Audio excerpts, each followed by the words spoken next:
हिंदू पुराणों और ग्रंथों के अनुसार सृष्टि के आरंभ काल से ही पृथ्वीलोक पर जीवन चक्र चला आ रहा है।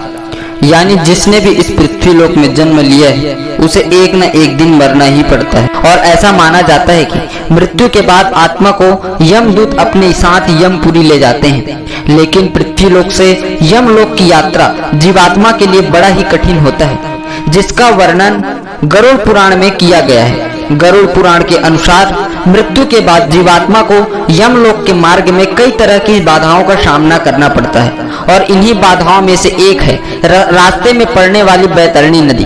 तो आइए जानते हैं कि गरुड़ पुराण के अनुसार कैसी दिखती है ये नदी। गरुड़ पुराण के धर्मकांड के प्रेतकल्प अध्याय के अनुसार एक दिन पक्षी श्रेष्ठ गरुड़ भगवान श्री कृष्ण से पूछते हैं कि हे प्रभु, मृत्युलोक और यमलोक के बीच जो बैतरणी नदी स्थित है उससे जीवात्मा का क्या संबंध है, और उन्हें इस नदी में किस तरह की सजा भुगतनी पड़ती है, और पापी आत्मा इसमें कैसे पार करते हैं।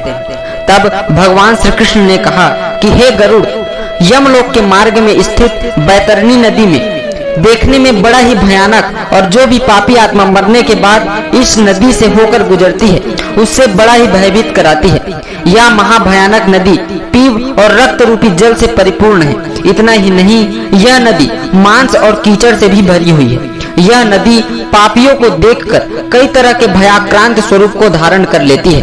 पापी आत्मा के नदी में प्रवेश करते ही इस नदी का जल पात्र के मध्य में घी के भांति तुरंत खौलने लगता है, जिसका जल कीटाणुओं एवं वज्र के समान शुंड वाले जीवों से व्याप्त है। साथ ही यहाँ इस नदी में घड़ियाल, वज्रदंत तथा इनके जैसे अनेकों हिंसक एवं मांस भक्षक जलचरों से भरी हुई है।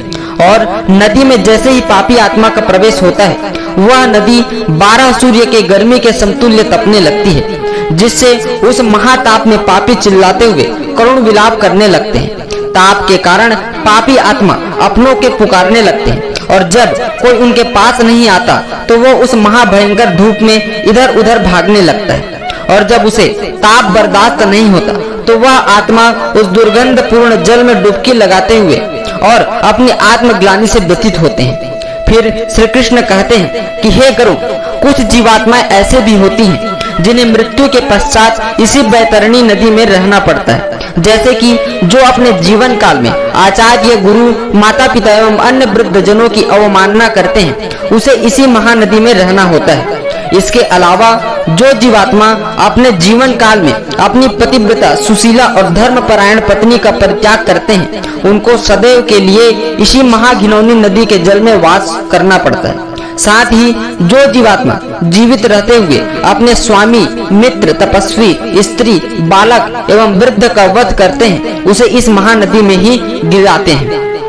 साथ ही आग लगाने वाला, विष देने वाला, झूठी गवाही देने वाला, मद्य पीने वाला, यज्ञ का विध्वंस करने वाला, राजपत्नी के साथ गमन करने वाला, चुगलखोरी करने वाला, कथा में विघ्न करने वाला, स्वयं की दी हुई वस्तु का अपहरण करने वाला, खेत की मेड़ और सेतु को तोड़ने वाला, दूसरे की पत्नी को आकर्षित करने वाला, प्यासी गायों की बावली को तोड़ने वाला, कन्या के साथ व्यभिचार करने वाला, कपिला का दूध पीने वाला तथा मांस भोजी ब्राह्मण मरने के बाद बैतरणी नदी में वास करते हैं। इन सब के अलावा अहंकारी, पापी तथा अपनी झूठी प्रशंसा करने वाला, कृतघ्न, गर्भपात करने वाला बैतरणी नदी में ही निवास करते हैं। परंतु इन पापी जीवात्माओं में जिसने मकर और कर्क की संक्रांति के दिन तथा सूर्य चंद्र ग्रहण संक्रांति, अमावस्या अथवा अन्य पुण्य काल के आने पर श्रेष्ठतम दान किया हो, उसे एक निश्चित समय के पश्चात इस नदी से यमदूतों के द्वारा निकाल दिया जाता है। इसलिए